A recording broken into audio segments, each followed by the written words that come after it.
Hey everyone, I thought I'd give a quick update on the Raspberry Pi Recovery Kit, or AKA my cyberdeck that I had worked on over the last month and a half. And as you can see, here it is. So I'm going to give a real quick rundown here. It's only going to be a couple-minute video. I'm going to explain how to assemble it, how I did it, things that I might do differently. But yeah, here we go. So the one thing that you'll notice is the keyboard is actually just pressure fit into the lid.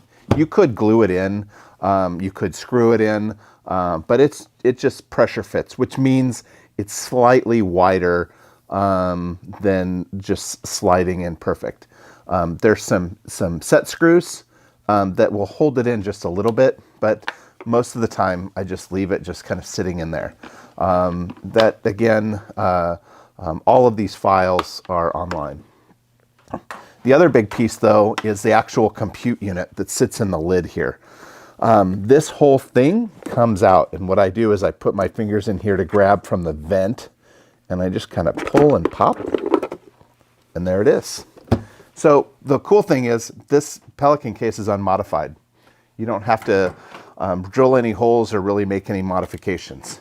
And now there's a ton of photos, so I'm not going to do a lot of macros or crazy camera angles on this video. I'm just going to explain very simply how this goes together.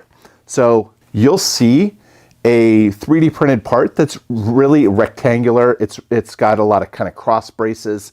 That piece attaches to the Raspberry Pi itself. And I'm actually going to take it off here on camera. Another thing is this DeWalt is a big deal. This electric screwdriver saves me from going crazy. I'm gonna have to pick all those screws up later. But because I'm not using threaded inserts, all of these fittings take a little bit of torque to put on and off. One, you can only do this so many times before the plastic chews up and wears out. And then two, it's going to make your hand pretty tired. So somebody had asked me, or a couple people had asked me for assembly videos. And I'm sorry, this is as close as you're going to get. Assembly videos are very, build guides are very detailed. But I've separated out here. I think I have.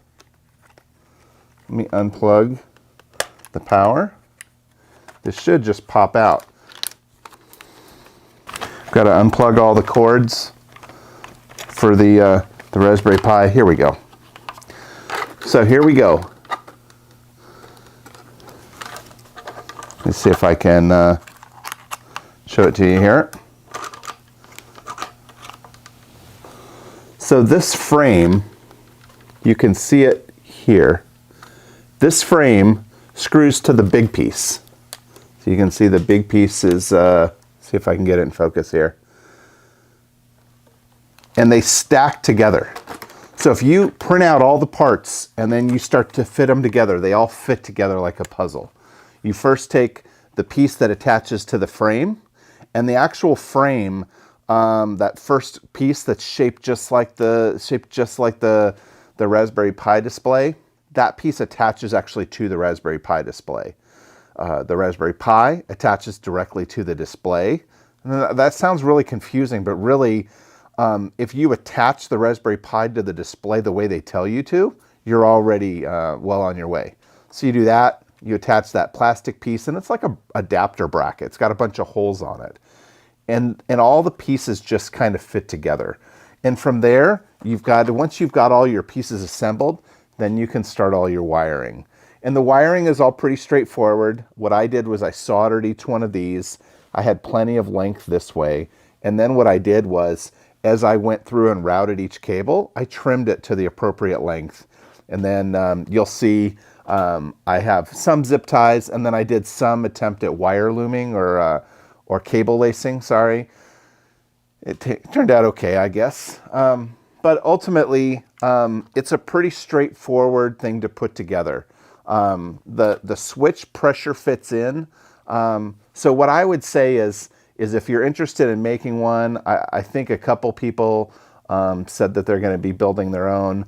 If you print out the parts, you'll actually see how they all fit together. It's pretty straightforward stuff. So hopefully this was helpful. I hope that you have a great day. And if you decide to make one of these, please tag me. Please let me know. Please share it. I'd love to see what modifications you make. So now let's talk about the ugly stuff. Let's talk about the stuff that didn't go so well. So one, the battery that I used stopped working. And not only that, it's discontinued. So my battery bracket in here is already obsolete. Two, there's been a lot of changes to the Raspberry Pi firmware that have lowered power consumption. At the time of filming this, I haven't updated the firmware yet, but I still had a problem where I couldn't power everything off of the internal battery. Externally, I have a big 5 volt, I think 2 amp power adapter that works fine. But the internal one never really worked great. And I want to make sure people know that. And then finally, I would say these, I get a lot of people that love the look of these mil-spec connectors. I like them. I probably in the future, if I was going to make one, I would probably just have a tether of cables and probably spade connectors or something like real kind of grungy looking. These mil-spec connectors are great. And I use them. I have several projects, so I can actually reuse the cables. Yeah. And then finally, the other thing is, I want to thank everybody for all your interest, all your comments, and I hope I get to make another one of these projects in the future. It may be a little while. These projects are a little on the expensive side.